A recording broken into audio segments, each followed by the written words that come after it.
माध्यमिक physical science chapter number 1 concern about environment के आज के इस वीडियो में हम डिस्कस करने वाले हैं रैशनल यूज ऑफ एनर्जी के विंड पावर को ऑल्टरनेटिव सोर्स ऑफ एनर्जी की। इस आर्टिकल में विंड पावर कंप्लीटली डिस्कस किया जाएगा, उसके एडवांटेज और डिसएडवांटेजेस के बारे में बताए जाएंगे। तो चलिए स्टार्ट करते हैं आज का डिस्कशन विंड पावर।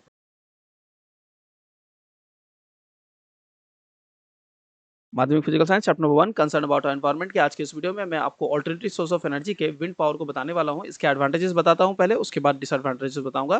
पहले एडवांटेजेस ऑफ विंड एनर्जी पढ़ते हैं। तो सबसे पहला एडवांटेज ये है कि it is available free of cost. अगर आप विंड पावर की बात करें तो ये फ्री ऑफ कॉस्ट अवेलेबल है, यानी इसके लिए आपको कोई कॉस्ट पे नहीं करना पड़ता है इस एनर्जी को जनरेट करने के लिए। लेकिन फिर भी इसके डिसएडवांटेजेस में हम पढ़ेंगे कि इस एनर्जी को भले ही स्टैब्लिश करने के लिए आपको कोई कॉस्ट नहीं देना पड़ता है, लेकिन इसका जो टोटल जो सेटअप बैठेगा उस सेटअप में जो पैसे खर्च होते हैं और जो एरिया रिक्वायर्ड होता है वो बहुत बड़ा होता है। तो ये भी एक डिसएडवांटेज ही होने वाला है, हम लोग इसे आगे देखेंगे। दूसरा, जो दूसरी एडवांटेज यहाँ पर दी गई है वो है source of energy inexhaustible and renewable source. तो ये जो सोर्स ऑफ एनर्जी है ना वो इनएग्जॉस्टिबल है और रिन्यूएबल है। तो आपको पता ही है कि ऑल्टरनेटिव सोर्सेज ऑफ एनर्जी को इसीलिए इस्तेमाल की जा रही है क्योंकि वो इनएग्जॉस्टिबल होती है और वो रिन्यूएबल होती है।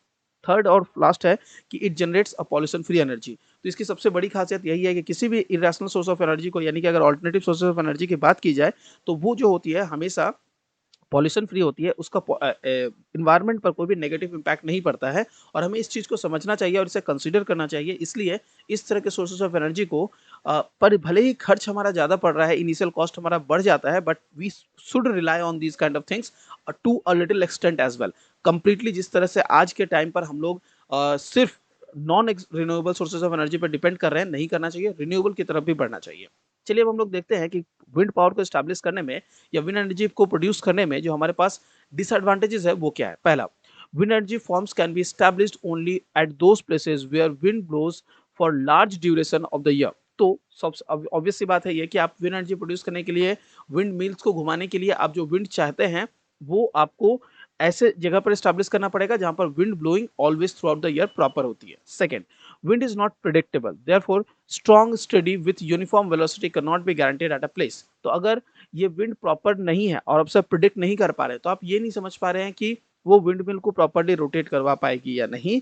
और अगर ये नहीं आप समझ पा रहे हैं कि वो विंड मिल को प्रिडिक्ट कि वो विंड मिल को घुमा पा रही है या नहीं, तो आपका एनर्जी जो सोर्स जो आप एनर्जी प्रोड्यूस कर रहे हैं वो भी प्रोडक्शन बंद हो जाएगा। तो बहुत हद तक ये हमारे लिए हाई लिमिटेशंस क्रिएट करता है। Third, wind energy establishment requires a large area to set up a series of windmills resulting in a huge capital investment in the initial stage।